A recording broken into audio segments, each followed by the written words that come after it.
there's two things I want to talk about: trail cameras and losing your deer.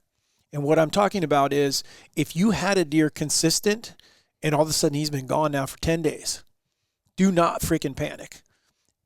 Odds are, unless you've seen him get posted on the local newspaper or whatever it is. I think we're past that. Yeah, he's probably still there.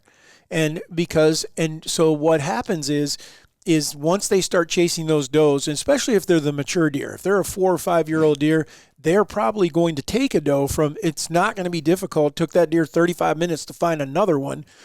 And they get with them and they're going to stay with them. They're not going to a scrape. They're not going to a rub.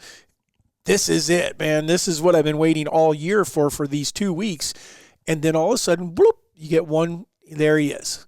Okay. Now he's not to that point where you were talking about. He hasn't gotten back to he's consistent yet, but that means, it's time. He's starting to think about going home, and then you could start to plan for that. So don't panic. He's probably still there. Yep.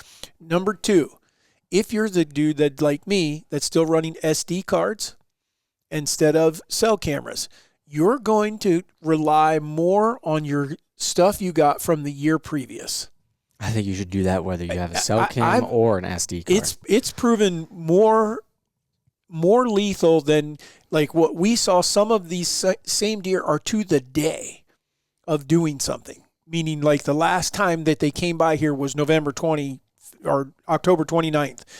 The next year it's October 29th. There they are again, or within a day.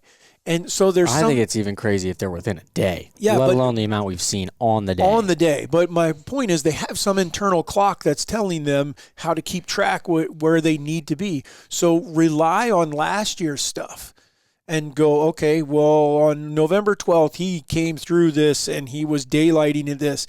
He was home. He was back where he needed to be.